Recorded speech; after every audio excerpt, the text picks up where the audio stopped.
MNT news network को subscribe करें, like और फॉलो करना ना भूलें। साथ ही बेल आइकॉन दबाकर जन जागृति की मुहिम में जुड़े रहें। और लोगों को लगता है कि राजनीति में अगर बदलाव हो जाएगा तो सब कुछ सीधा हो जाएगा, सब कुछ हमको हमारे हक और अधिकार मिल जाएंगे, ऐसा लोगों को लगता है। लेकिन सर ऐसा है कि राजनीति में हमारे लोग तो आ जाएंगे, लेकिन संविधान के जो 4 पिलर है वो चारों पिलर में हमारे लोग वहां पे चाहिए, तभी हम जो चाहे वो कर सकते हैं और हमारे मूल निवासी समाज के हक और अधिकार हासिल कर सकते हैं और उनको दे सकते हैं। अभी बात रही राजनीति की, हमारा जो विषय है राजनीति सत्ता पालट का, तो राजनीति में बहुमत हासिल करने के लिए जनमत सबसे ज्यादा प्रभावित करता है। आप सब जानते हैं, सब लोगों को मालूम है। अगर ये जनमत एक राष्ट्रीय पार्टी के समर्थन में अगर खड़ा हो सके तो यह संभव हो सकता है कि जनमत बनाने के लिए निरंतर कार्यकर्ताओं को जन के साथ संपर्क में रहना चाहिए, जन के साथ संपर्क होना चाहिए। लेकिन ऐसी कोई राजनीतिक पार्टी नहीं दिखाई दे रही है जो लोगों की समस्याओं के लिए तत्पर है। हाँ, जो ऐसे में जनमत कैसे बदल सकता है होरकर साहब जी? ये जनमत ये बहुत इंपॉर्टेंट फैक्टर है डेमोक्रेसी में पब्लिक ओपिनियन जो है बहुत मैटर करता है। उनका वो ओपिनियन बनाने की जो प्रक्रिया है उसको आपको निरंतर, जो भी माध्यम है, जैसे अभी ये एक माध्यम है जिस माध्यम से हम बात कर रहे हैं, इसमें भी पब्लिक ओपिनियन क्रिएट होता है। प्रिंट मीडिया है, उसमें भी पब्लिक ओपिनियन क्रिएट होता है। सभा सम्मेलनों के माध्यम से पब्लिक ओपिनियन क्रिएट होता है। कैडर कैंप्स लेने से, मीटिंग लेने से पब्लिक ओपिनियन क्रिएट होता है। तो ये पब्लिक ओपिनियन क्रिएट करने के लिए इंटरैक्टिव प्रोसेस है ये। तो इस प्रोसेस के लिए ज्यादा से ज्यादा कार्यकर्ता चाहिए। अगर ज्यादा से ज्यादा कार्यकर्ता नहीं होंगे तो इस देश में आज की तारीख में 135 करोड़ पॉपुलेशन है, और अगर जो वोटर्स है वो नियर अबाउट 100 करोड़ वोटर है। तो कम से कम 100 करोड़ वोटर के पास अगर जाना है तो इसका प्रचार करना पड़ेगा।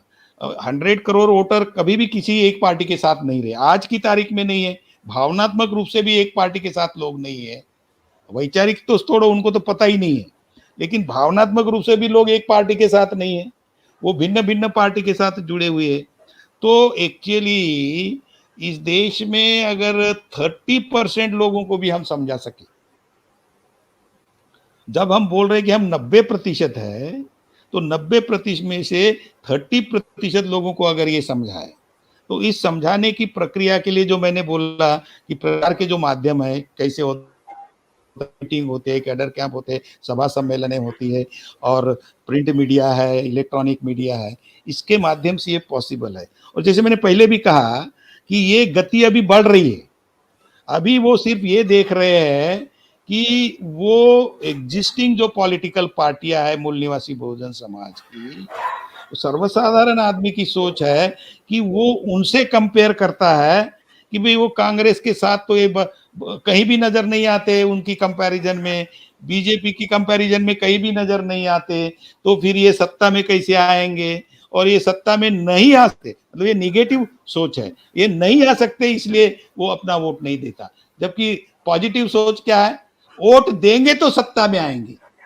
वो सोचता कैसे है, ये नहीं आ सकते इसलिए वोट नहीं देंगे इसको। तो ये जो मतलब सोचने का तौर तरीका है ये गलत है। उनको जब तक वो अपने मूल निवासी बहुजन समाज की जो फुले अम्बेडकराइट विचारधारा के तहत काम कर रहे हैं, ऐसी पार्टियों को जब तक वो वोटिंग नहीं करेंगे तब तक ये पॉसिबल नहीं है। और वो क्योंकि ये सत्ता में नहीं आ सकते, ये चुन कर नहीं आ सकते, तो फिर कांग्रेस और बीजेपी को ही वोट दे देते। तो इसके लिए उन समाज के लोगों को ये समझाने की बात है। और मुझे ऐसा लगता है कि जैसे मैं पहले भी बताया कि ये समझ रहे हैं, लेकिन उसकी गति आज की तारीख में धीमे है, लेकिन कल ये गति बढ़ेगी। तो इसलिए पब्लिक ओपिनियन क्रिएट करने के लिए ज्यादा से ज्यादा कार्यकर्ताओं को लगाना पड़ेगा, और बहुत ज्यादा, मतलब हम 30% लोगों को अगर इकट्ठा कर सकते हैं, 30% में भी मैं बताता हूँ 30 करोड़ लोगों को भी इकट्ठा करने की जरूरत है। अगर आप देखेंगे कि 100 करोड़ अगर आज की तारीख में वोटर है तो 60 to 65% वोटिंग होता है हमारे देश में। अगर 65% वोटिंग होता है मतलब 65 करोड़ लोग ही वोटिंग कर रहे हैं, और 65 करोड़ लोग जो वोटिंग कर रहे हैं और उसमें क्वाड्रिलैंगर फाइट होती है, बीजेपी, कांग्रेस और दूसरी पार्टियां भी है, रीजनल पार्टियां है, और हमारी जो ऑल इंडिया पार्टी है।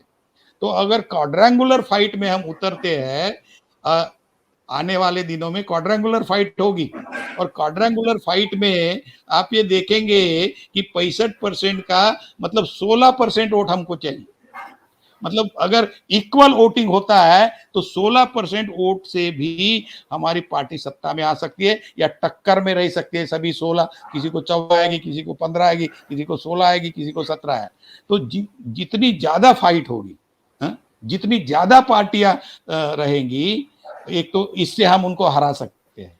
दूसरी इंपॉर्टेंट बात जो मैं उधर भी समझा के आया वो ये है कि बहुत बार समाज के लोग ये पूछते हैं कि भाई आप तो आ नहीं सकते, इसलिए वो दूसरों को वोटिंग कर देते हैं।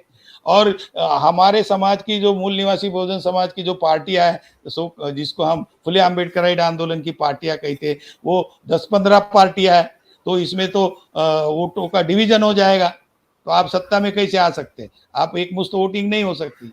मैंने उनसे ये समझाया कि आज जो ब्राह्मणिकल पार्टियां है हमारे समाज को टोटली इग्नोर कर रही है, मतलब हमारे राइट्स की बात तक नहीं हो रही है सभी पार्लियामेंट में।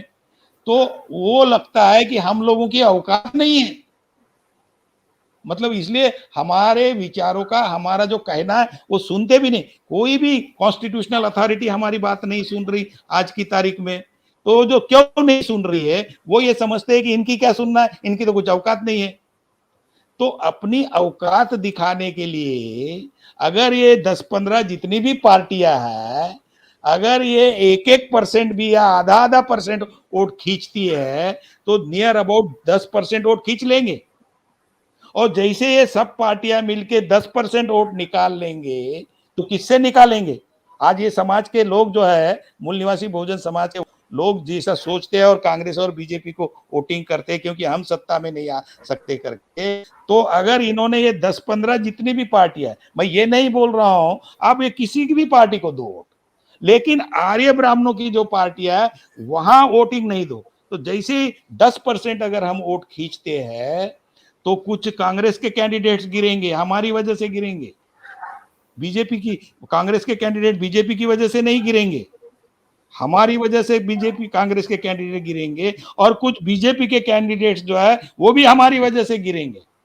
तब उन जो गिरे हुए कैंडिडेट है या जो गिरे उनकी जो पार्टियां है उनको ये पता चलेगा कि जिनको हम इग्नोर कर रहे हैं उनकी क्या वैल्यू है। मतलब जो औकात की बात जो हमारे साथ आज कर रहा है तो उनकी समझ में आ जाएगा कि हमारी औकात क्या है, और हम उनको उनकी औकात भी दिखा देंगे। तो इसलिए जरूरी है कि जितना भी हमारा वोटर है, जो मूलभूत अधिकार हमें बाबा साहब ने दिया, उसका सही इस्तेमाल करे, और कतई ब्राह्मणिकल पार्टी को, कांग्रेस और बीजेपी को और दूसरी भी जो ब्राह्मणिकल पार्टियां है कम्युनिस्टों को, इनको कतई वोटिंग ना करे। और अगर उनको वोटिंग नहीं करते तो हम 10% वोट खींच लेंगे, और जैसे ही 10% वोट खींचते हैं तो हमारे अधिकारों के बारे में उनको सोचना पड़ेगा। अगर नहीं सोचते हैं तो नेक्स्ट टाइम में सत्ता बदलाव हो जाएगा, फिर ज्यादा खींचेंगे वोट। तो इसलिए यही एक तौर तरीका है कि जो फुले अम्बेडकराइट आंदोलन को मानने वाला जो समाज है, बाबा साहब के आंदोलन को मानने वाला समाज है, फुले साहब के आंदोलन को मानने वाला समाज है, उसने कतई ब्राह्मणिकल पार्टी को वोटिंग नहीं करना चाहिए। स्पेशली ये सोच के कि बीजेपी को किसी भी हालत में हराना है तो कांग्रेस को लाना है, क्योंकि कांग्रेस ने तो 60 साल राज किया। अगर कांग्रेस ही बराबर काम कर लेती और संविधान में जो हमारे अधिकार दिए वो अगर कांग्रेस ही दे देती तो बीजेपी सत्ता में कैसे आती? फिर तो वही आती रहती। इसका मतलब कांग्रेस ने भी हमारे अधिकार नहीं दिए, कांग्रेस ने हमारे अधिकार नहीं देने की वजह से हमारे लोगों ने बीजेपी को वोटिंग किया, बीजेपी सत्ता में आई। और अभी ये बोल रहे हैं कि बीजेपी अच्छी नहीं है तो इसलिए कांग्रेस को वोटिंग करे। मतलब क्या पेंडुलम है क्या? हम लोग क्या पेंडुलम है?